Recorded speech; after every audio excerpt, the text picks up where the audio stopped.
Today we're looking at the brand new OWC Express 1M2. This is the updated external enclosure to the previous Express 1M2. However, this version runs at 80 gigabits per second with USB4, which is Thunderbolt 5 speeds. Now, as you can see here, I got the 0 terabyte enclosure, so there is no SSD inside, so I can add whatever SSD I want. However, in this 80 gigabit enclosure runs $219 with no internal storage, but it can go all the way up to 8 terabytes, which runs $1,299. Now we'll go ahead and open it up and take a look at it, but I'm sure you're wondering why this isn't a Thunderbolt 5 drive. It's USB4 80 gigabits per second, and that's because this isn't Intel Thunderbolt certified, even though it is using the same JHL9480 Thunderbolt 5 chip that's in other devices. However, it does meet the specs for USB4 and 80 gigabits per second.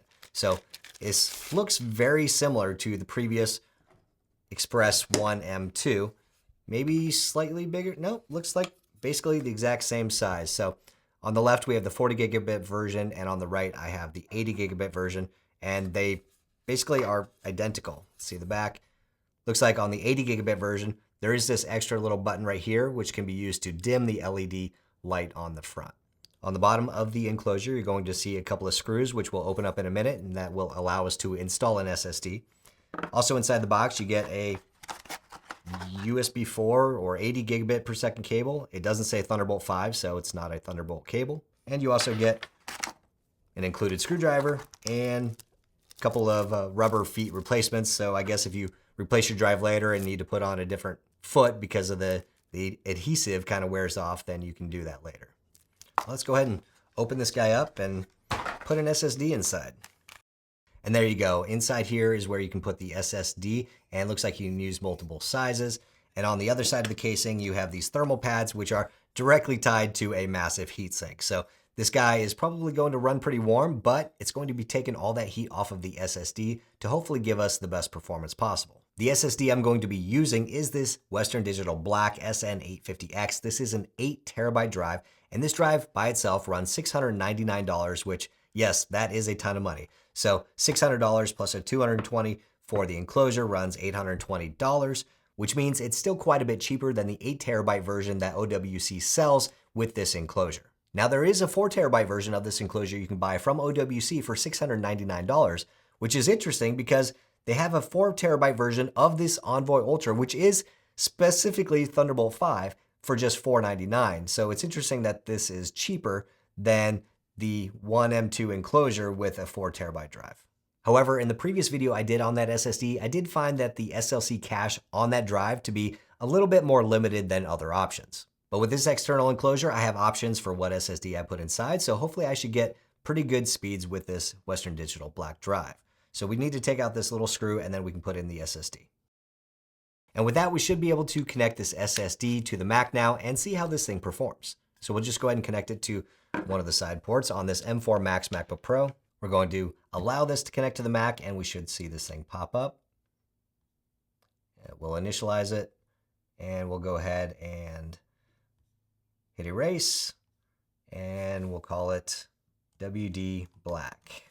For now, APFS, erase. And the very first test I'm going to do on this drive is going to be with Blackmagic, but we'll just go ahead and hit start and see what we get.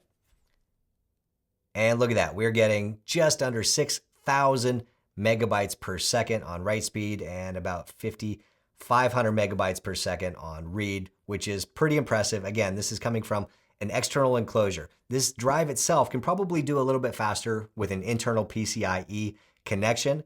However, just under 6,000 megabytes per second is still pretty darn impressive. Now, because of the way that SSDs work, that 6,000 megabytes or 6 gigabytes per second is not sustainable across the entire SSD. And that's just because, essentially, there's a faster part and a slower part of this SSD. The faster part is there to write stuff to it as fast as possible with normal, regular use, and then later it kind of transfers it over to the slower part of the SSD. That gives you fast performance and efficiency. But if you're writing a whole bunch of data to the disk at once and you fill up that fast portion, it then starts writing to the slower portion, so that transfer speed is going to slow down. To test the sustained write performance of this SSD, we're going to be using AJA System Test Lite.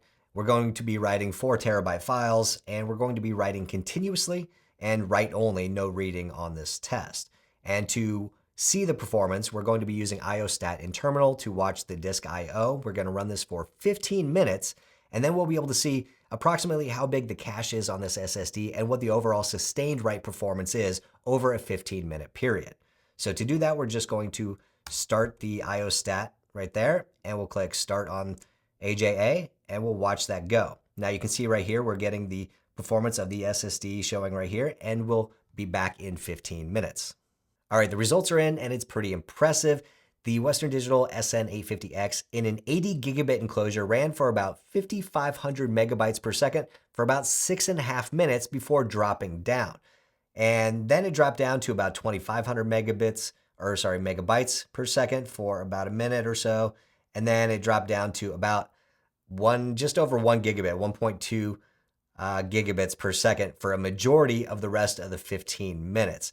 Now, this obviously is not super impressive, but this 2 terabyte cache is very impressive. To put that in perspective, the OWC Envoy Ultra 4 terabyte, which is a Thunderbolt 5 SSD, ran at about 4,800 megabytes per second for about 10 seconds before dropping down and running around 1,700 megabytes per second for the rest of the 15 minutes.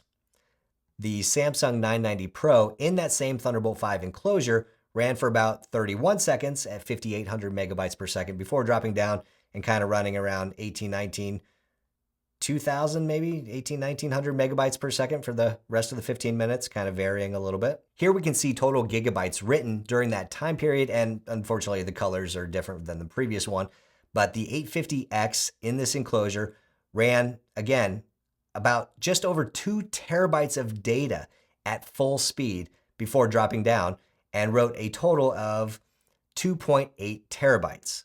The 990 Pro ran for about 200 gigabytes or so at full speed before dropping down with a total write of 1.8 terabytes.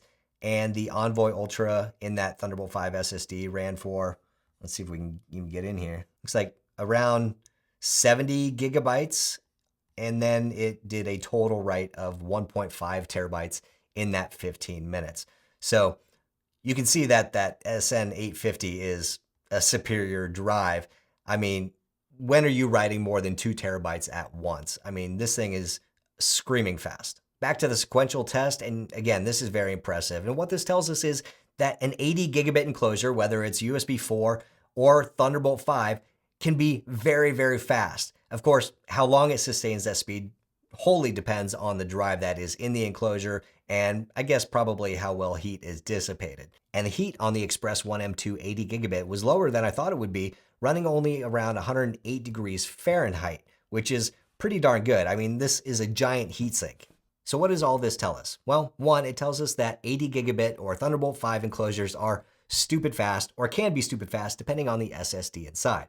It also tells us that we can get a pretty good deal by buying the enclosure by itself and then putting whatever SSD we want inside. We can spend a lot less money for the same amount of storage, or get a little bit less storage and save even more money, but still get crazy high speeds. Now, for most people, most workflows, that cache size really isn't going to matter all that much, because how often are you writing something that's more than 60 or 200 or 2 terabytes in size? You're probably doing that pretty rarely.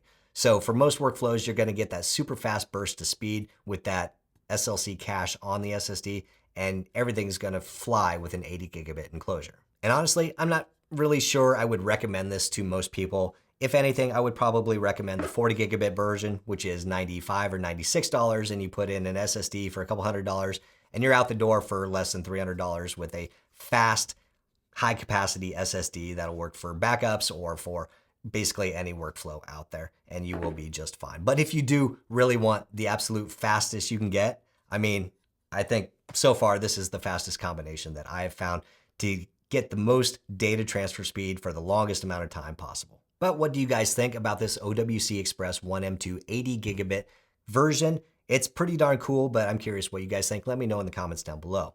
And if you're interested in my full review of the Envoy Ultra OWC, where I do similar tests and compare it against other drives, check out this video right over here.